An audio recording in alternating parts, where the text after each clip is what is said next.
chapter. We're just going to read a couple of scriptures there. John 4? Yeah.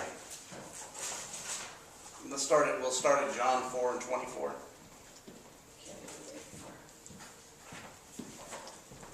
Thank you, Ron. And what I'm so glad about this is the words that we got. I know the word that, even though I knew by faith that the word that Paul gave was just a confirmation of what we were waiting for to happen. You know, when the word Paul gave me on Sunday when he came up there before. I don't know if you guys heard it. I wish I could have wrote it down, but the word he gave was this powerful. He said, "I'm taking you to another realm," and then I know that was the first thing he said. Then he said, and your ministry is going to take off, and it's going to be explosion. Yes. Yeah. And I think there might have been something else in there. I'm not sure, but I know those three things. Soon. And soon. Yeah, he said soon was a word he used. Soon. Yeah. Next time when somebody's getting a word like that, one of us will just make sure we're writing it down. We'll try to write it down. Mm-hmm. I wasn't close enough to hear everything for him. Because at first he started speaking softly and then he got louder. Yeah. Now just a minute. He is connected to who? Who is his wife? The little cute one that we liked. Oh, Reba. Okay. Yeah, Reba and yeah, Paul. Reba, yeah. Okay. Okay. So, John 4 and 24. Somebody would like to start reading. Read that. God is a spirit, and they that worship him must worship him in spirit and truth. And this, you know what, this came alive to me this weekend because of what this says. At this time and through, if we were to backtrack and go through this whole chapter, we'd find out this was the lady at the well. And she mentioned two places, a mountain and a city is where people ought to worship.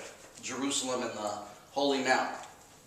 And Jesus said, before this, he said, not in that place or in those two places will it be, but they that worship will worship in spirit and in truth.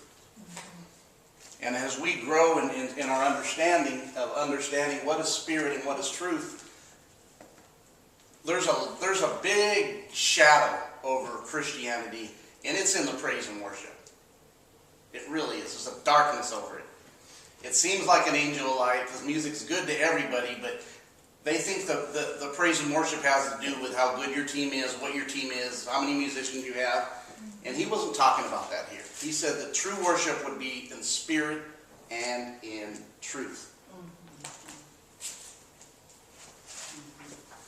Changes everything. It changes everything when you start to see that. Yeah. In spirit and in truth. So it's really, the true worship is spirit and truth. And remember in John 17, he said, and thy word is truth. So it's really, that truth goes with the word. Spirit and the word are your worship. In the Hebrew, I looked up on this thing I get on. It's called Ancient Hebrews. What's it called, Vic?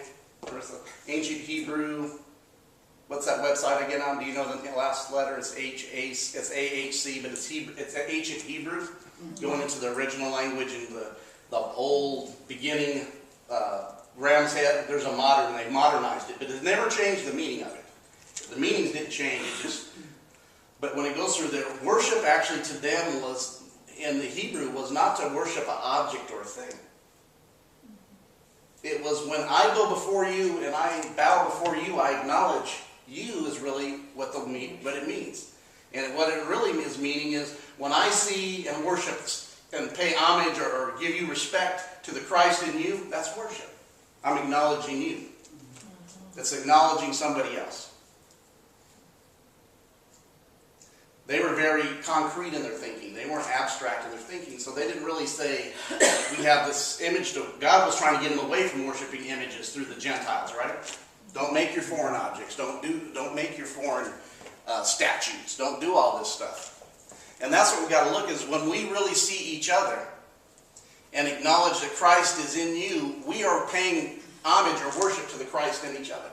Yeah. I know, and even some of the things that we say, what is the thing that the light in you, recognize the light in me, and that's even, what's that? Namaste What's that mean? in yoga.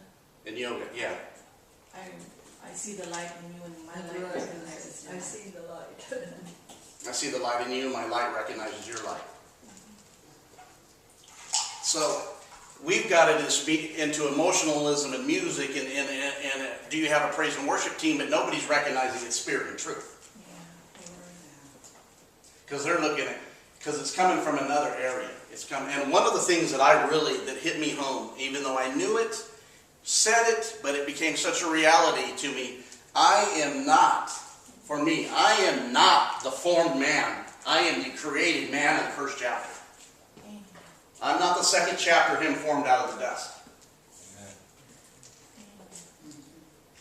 That came home to me those are illusions that we believed.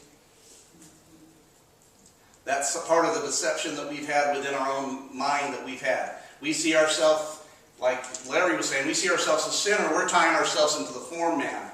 And I remember Ella a few months ago, she was reading the first and second chapter in Genesis, and she was like, man, there's something different here that I'm seeing. This first chapter sounds like a creation, and the second chapter sounds like a different creation. Because in the first chapter, doesn't it say that he created man in his own image? In his own likeness created men and female, created he them. And then the second chapter, then Adam's is created out of the dust of the earth. We're after that first chapter in his likeness. That's that formed man. That's that in his likeness, that spirit man, not that second man. And it became a reality to me. There's in 1 Corinthians it talks about having some are terrestrial and some are celestial. Have you ever read that?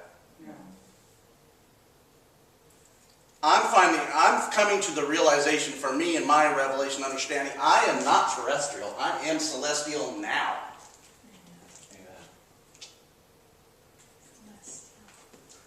The first, isn't it saying 1 Corinthians, the first Adam was earthly, the second Adam was the Lord, the Spirit.